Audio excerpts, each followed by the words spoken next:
I just got these new pajamas. Starting off with information nobody asked for, and they're the most comfortable things ever, and I wanted to wear them in this video. Hello everybody, if you are new here, my name is Latera Ware. I'm a multimedia content creator on the tube and across various platforms on the internet. I do things like natural hair lifestyle, cooking, all that kind of stuff. Today, I wanted to have a more serious little conversation with you guys. This is a very non-serious type of video, but it is just serious, I guess, in subject matter. As you guys know, or if you don't know, if you're new here, hi. If you've been here, hey. I bought my house a year ago, 3 weeks ago, right? On March the 27th of 2025. That is when my homeowner purchase went through and all this kind of stuff. But I know some people who just are a little discouraged about buying a home early. I purchased my house when I was 25 to alleviate with that. Me being everyone's virtual little cousin. I want to do a 1-year homeowner Q&A type of video. Answer some of the people's questions that they have about the homeowning process and just stuff like that. I asked the girls on Instagram. If you don't follow me on Instagram, please be sure to follow me. That brings me to a point. If you like videos like this, if you like content like this, if you like content other ways that you see on my channel, please be sure to like, comment, and subscribe. Turn on your post notifications so you get notified when I post. Be a part of our village, be a part of our family. And if you want to stalk and stick around, all of my social media will be right here, as well as linked in the description below. Getting into it. This was the post. This was me purchasing my home. We got a couple of questions, and then after these questions, I'm also just gonna go into like frequently asked questions that I've gotten over this last year. So the first question is, what is one thing you know now about home ownership and you didn't know when purchasing? Really good question. So some of the things that I know now about homeowning are things like you have to file a homestead act, which is an act that basically allows you to protest like absurd amounts of increase in your taxes and stuff like that on your home. And this is important because in the current area that I'm living in, they are gentrifying the area a lot. And what that means is they are adding in a lot more homes, they're adding in a lot more businesses, they're adding in a lot of everything. Therefore, when things start to build around you and the community starts to build around you, the value of your property will go up. The value of your house will go up if you take care of it. And that is also a way that you build equity. I currently have $17,000 in equity on my home from when I bought it.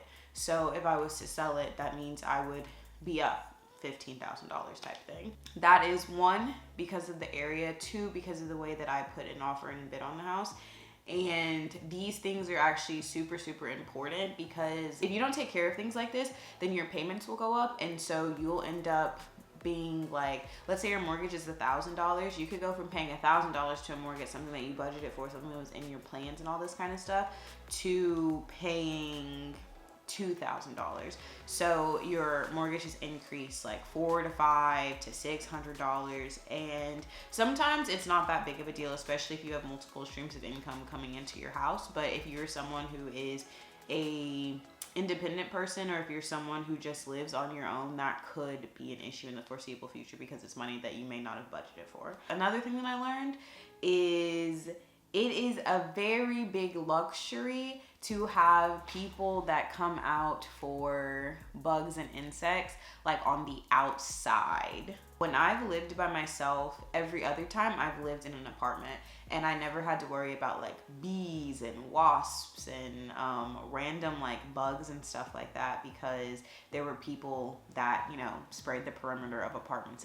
That is another thing that I had to learn in this. But all in all, I did a lot of research ahead of time before purchasing my house, and a reason I did that was so I wasn't running into as much unexpected, as many unexpected problems or issues that may have come up. Next question says, how was living solo in the house for the first couple of weeks? It was very different. If I'm gonna be super honest with you, for the first 3 to 4 months that I lived in my house, I did not feel like I was living in my house. Like, it didn't really grasp in my head that this is now my home. It more so felt like I was living in an Airbnb, and this is just kind of where I've been at. Like, you know, people who do contract work and stuff and they just get like long-term Airbnbs, or people who are moving. That's exactly what this felt like, especially as the home was just very, very basically furnished. My home is still a little basically furnished. Like, I have all the basic things I need, but I would love to add more like decor and knickknacks and stuff like that. It was really interesting. It was, as far as like the lonely aspect of it, I definitely felt like I missed being at home with my siblings. Before I purchased my house, I was living back at home with my mom for like 2 years, I think.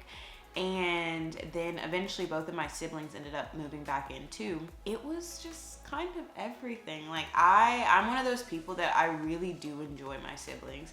And I don't know if people think I just be saying that, but like, to know me is to know them. To know me is to hear about them. Like, I love them so bad. And so leaving, it was a little interesting. It's still a little interesting, like not hearing my little brother screaming down the hall at 2 a.m, you know, while he's streaming and stuff like that, or not hearing my middle brother, so my older brother, not hearing him like play R&B before he goes to sleep at night. You know, things like that are things that I do miss, and I just miss the camaraderie of being like, oh yeah, like I get to see them coming home and like ask them about how their day was, ask them about whatever. I do like being around my parents, especially like as I'm getting older. I love the people that love me. That part of it was a little adjustment to make, but it wasn't anything crazy. I did tell myself though, I used to have this really bad habit of I would move somewhere and then I would still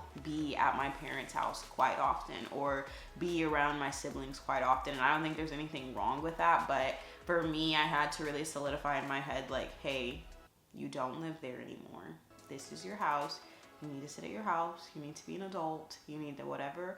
And that was that, but it wasn't anything super crazy or nothing. There are often nights though, like if my siblings wanted to come stay the night, I have an extra room, I have a little fold down couch, and I would totally let them, because why not, you know, like literally why not? The next question says, how did you go about searching for the right property to buy? That is an actually great question. If you guys don't know my lore, I kind of talked about this in my first home buying video. I am a very house hunters, love it or list it, home renovation girl down. Being on Zillow, being on Redfin, being on apartment list, home finders, all these kinds of things, that was really my bag. I would be up in the middle of the night, literally just looking at homes. And one day I just decided to text this lady who I saw and was like, hey, I think I want to buy a house. And from that point, I went on, I saw, the first steps was me knowing my income, right? So if you don't know, you can go into like Google and ask Google, can you give me a home amount estimator type thing, right? You type in the amount of money you make. I think it asks you for the amount of taxes you have, if you have any other debts, and then it'll give you an estimated amount that you will probably get pre-approved for when it comes to purchasing a home. My estimated amount, I think, was $2,000 more than what I actually got approved for, which was not a big deal. From that point, I went and I took what I thought I was gonna get approved for, and I started looking for homes within a $30,000 range of that. From that, I would just start going through saving homes that I like. My real estate agent, she was able to make a portal, and in the portal she also added homes around an area that were around a certain price point and what I was looking for. I didn't always want to buy a single family home. At first I was looking at purchasing a duplex and then just renting out the other side of the duplex so I could generate passive income, and that income would also help increase what I could put down on a home, right? So I was doing a lot of research into that. Unless a property I definitely knew I did not want to go see it, I tried to go see any property that I could that appealed to me. Because I will say, when you're going to look at houses, It is a very big difference between the feeling you get from looking at a house online and the feeling you get from looking at a house in person, going through the house and everything like that. The housing market can be competitive sometimes depending on the economy that we're in. And because of that, you really gotta go.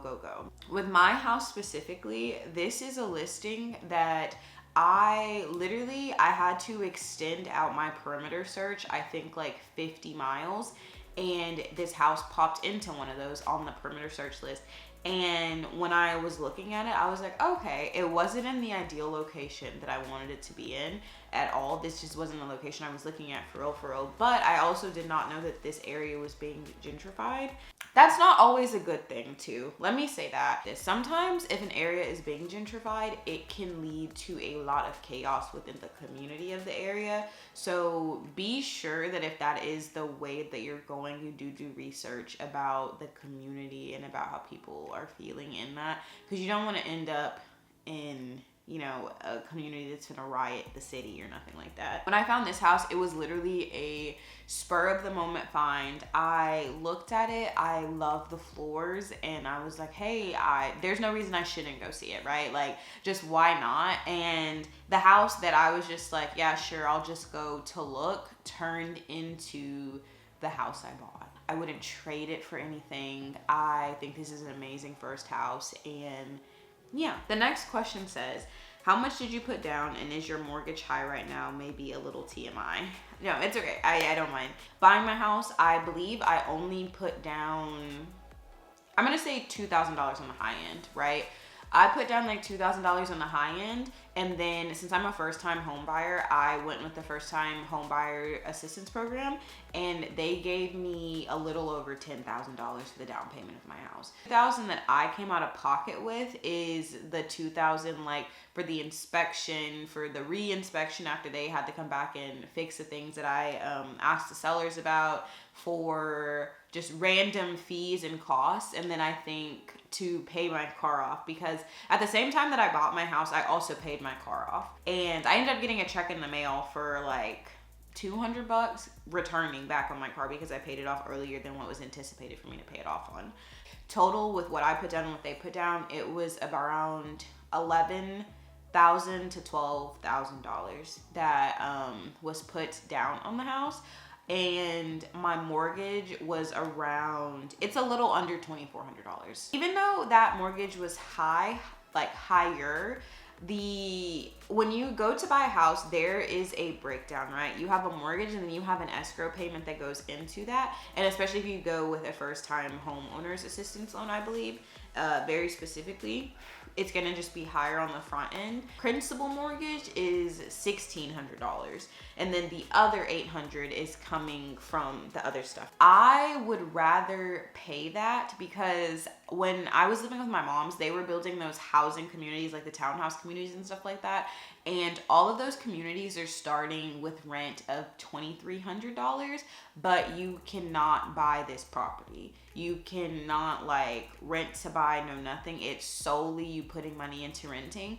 And for me, I think I just got to an age where I no longer wanted to rent because you are throwing your money away. Unfortunately, renting is very cool if you don't like know where you want to be, you know, and you're still indecisive and you just kind of want to move around, for sure.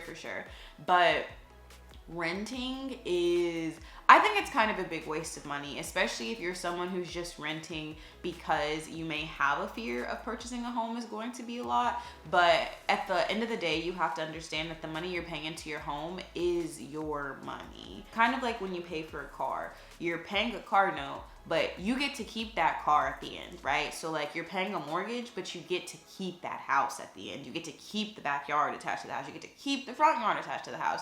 You get a garage, you get all this stuff, you get street parking, you get all these things that are yours now once you buy this home.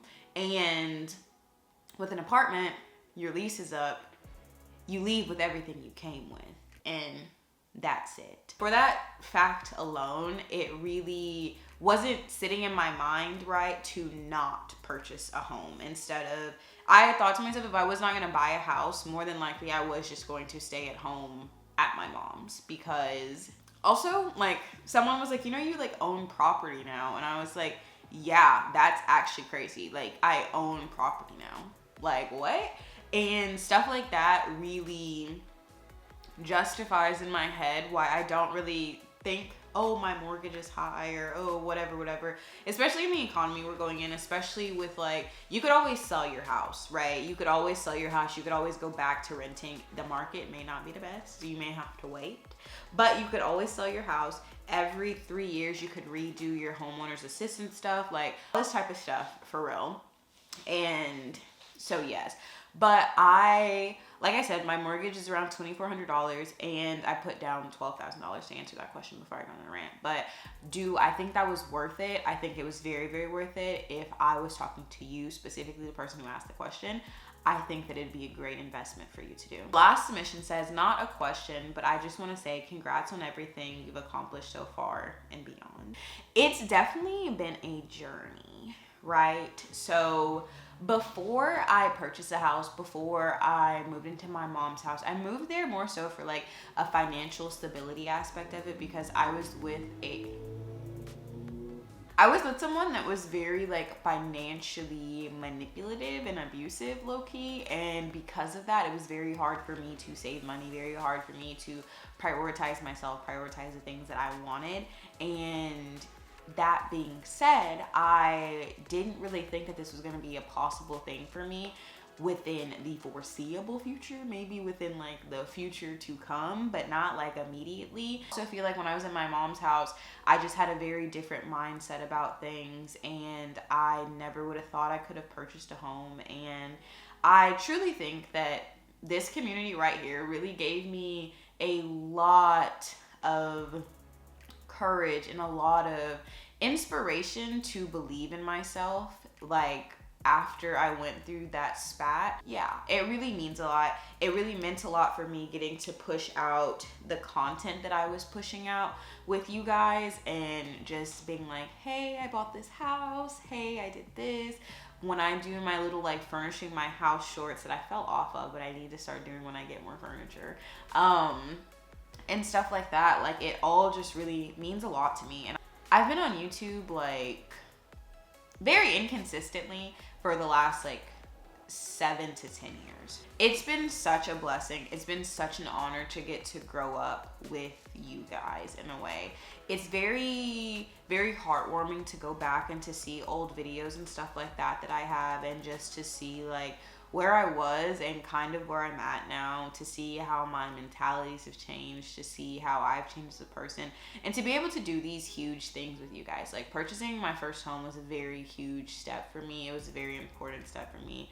And it was really heartwarming. It was really heartwarming reading all your comments. It was really heartwarming seeing people show up for me, seeing people champion me, seeing people tell me that they always knew that I could do this, and being shocked. Going into some random questions that I've been asked along the way that I'm gonna like try and think of off the top of my head. Purchasing my home, I have 2 forms of income. So currently I am doing, I work at Target. I'm an operations coordinator there. Something that they will ask you when you are going to purchase a home is your job history is going to be very important.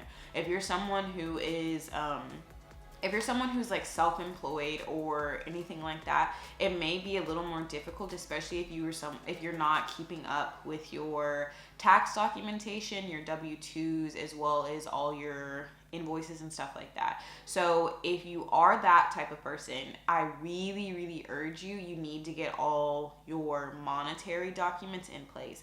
That is the area that holds up so many people from purchasing a home, is you don't have those things in place, and that's very important. At the time of buying my house, I had worked at Target for 3 going on 4 years, and I believe they just need to see very good consistent job history for at least 2 years. Any income that you have for at least 2 years, they are able to add into the income that you are making. And so because of that, when I purchase my home, the only income that I was able to use is the one from my operations coordinator job. So along with that, I do freelance media, and I have a very full-time client that I work part-time with every single week throughout the year, and it's contracted out through the end of this year, and then I'll sign a new contract and all this kind of stuff. That at the time was around $14,000 to $15,000 of income that I was not able to use. So it would have increased my borrowing power, but I was not able to use that because I had only had a year's worth of official documentation for taxes that year. And after this year, if I would have bought my home coming into this year, then I could have used that same income. Then that helped me to navigate what payments looked like, and it also in a way ensured that I was not going to be purchasing a home that was more expensive than I could afford. So there's a little tidbit about that. Secondly, something just more emotional based. When you are going to purchase a home, especially at a young age, you will talk to people, and it is very important that the negativity that someone may say to you about purchasing a home, about like downplaying your hard work, your all this kind of stuff, you do not listen. It is so key to know that this is your path to walk in life, and this may be your path alone to walk in life. At this moment, you have to know why you're doing this. You have to know that you are stable, that you can do this, and don't let anyone discourage you from doing something as major as this. That's an issue that I was running into quite often. People would be very discouraging. People would be very rude about it and like these offhanded comments, and you know, I really didn't tell anyone that. I told people I was looking at houses, but I did not tell anyone I had purchased my home until I believe 2 weeks after I actually purchased my home. So when it comes to furnishing your house, look for deals. I shopped on Facebook Marketplace. I shopped on Wayfair. I shopped on Amazon and on all these things. I moved during like Memorial Day type time. And so because I moved, or Memorial Day was coming up, because I moved then, there were a lot of sales going on. And I got a lot of my furniture and stuff for like half off, 60% off, all this kind of stuff. And I definitely think you should do that. It takes time to furnish a house though, guys. Like, I've been living here for a year. My house is still not completely furnished. I still be thinking about stuff I want to put in the house and all this kind of stuff. But these are just random things. And all in all, I think this was a great investment. Truly, I think this was an amazing, amazing investment. And if you are someone who is looking to purchase a home, don't let your age stop you. Don't let other people stop you. I bought my house at 25.